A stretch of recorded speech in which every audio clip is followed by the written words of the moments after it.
mempersembahkan renungan Santapan Rohani, terjemahan dari renungan Our Daily Bread.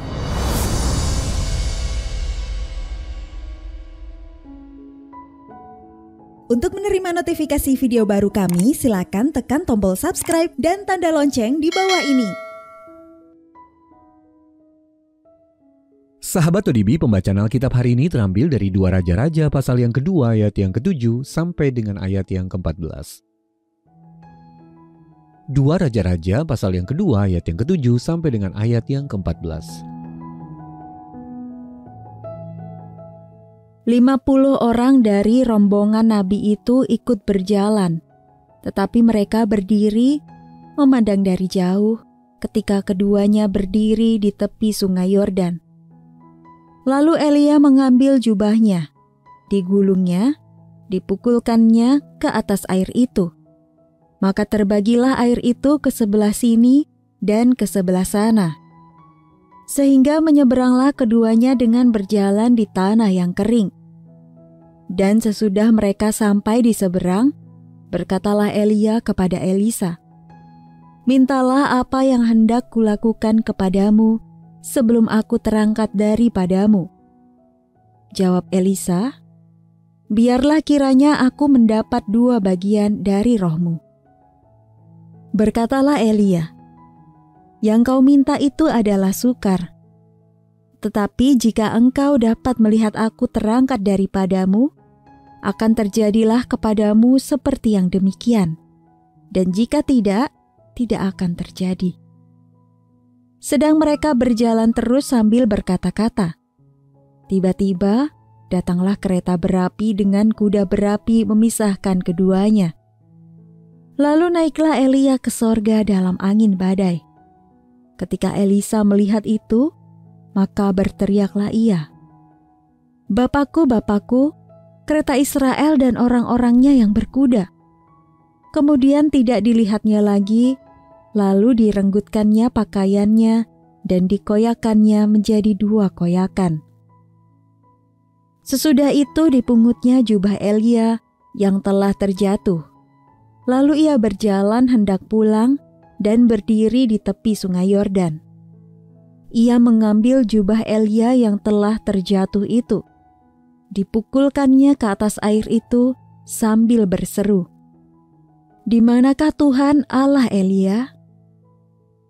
Ia memukul air itu, lalu terbagi ke sebelah sini dan ke sebelah sana. Maka menyeberanglah Elisa. Ayat mas renungan hari ini terambil dari 2 Raja-Raja pasal yang kedua ayat yang kedua. "Demi Tuhan yang hidup dan demi hidupmu sendiri, sesungguhnya aku tidak akan meninggalkan engkau." Renungan hari ini berjudul Kesedihan yang Baik, ditulis oleh Mike Whitmer. Sahabat ODB, seorang pria bernama Hidesaburo Ueno mengajar di Universitas Imperial di Tokyo pada tahun 1920-an. Setiap hari ia pulang dengan kereta jam 3 sore dan melihat anjingnya, Hachiko, sedang menunggunya. Suatu hari, Profesor Ueno terkena serangan stroke saat mengajar dan akhirnya meninggal dunia. Ketika kereta sore itu tiba tanpa beliau, Hachiko sempat bertahan menunggu sebelum akhirnya kembali ke rumah. Namun keesokan harinya anjing itu kembali pada jam 3 sore. Lalu kembali keesokan harinya. Dan juga hari berikutnya. Demikian terus sampai 10 tahun. Kesetiaan Hachiko menyentuh hati banyak orang, sehingga mereka memutuskan untuk datang dan duduk bersamanya. Sahabat ODB, Elisa juga memiliki komitmen yang sama terhadap tuannya, Elia. Pada hari ketika Elisa tahu bahwa Elia akan segera meninggalkannya, ia tidak mau membiarkan Elia berlalu dari pandangannya. Kemudian datanglah kereta berapi dengan kuda berapi membawa Elia ke surga. Melihat itu, Elisa berteriak, "Bapakku, Bapakku, kereta Israel dan orang-orangnya yang berkuda." Ia pun memungut jubah Elia, simbol kuasa sang nabi yang telah membelah sungai Yordan beberapa saat sebelumnya, sambil berkata, "Di manakah Tuhan, Allah Elia?" Ia memukul air sungai itu yang terbelah seperti yang pernah terjadi dengan tuannya. Suatu pengalaman pahit sekaligus indah. Sahabat ODB, pernahkah Anda kehilangan seorang yang Anda kasihi. Tidak ada kata-kata yang bisa mewakili rasa sakit yang Anda alami. Setiap isak tangis membangkitkan kenangan akan kasih sayang yang pernah Anda rasakan bersamanya. Anda sangat berduka karena Anda begitu mengasihinya.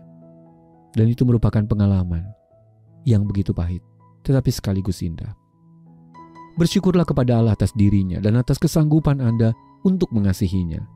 Dan jika Elisa memungut jubah Elia, hal apa yang akan Anda lakukan? Sahabat ODB, apa tanda atau kebiasaan yang Anda praktekkan untuk mengenang orang-orang yang Anda kasihi? Lalu bagaimana Tuhan Yesus dapat menolong Anda untuk meringankan kedukaan Anda? Mari kita berdoa. Ya Bapa, terima kasih karena Engkau menghadirkan orang-orang yang dapat kukasihi dengan kasih-Mu. Dalam nama Tuhan Yesus kami berdoa. Amin. Mari mendukung pelayanan ini agar kami dapat menjangkau banyak jiwa dengan firman Tuhan yang sanggup mengubahkan hidup. Silakan scan kris yang tertera di layar untuk memberikan persembahan kasih. Tuhan Yesus memberkati.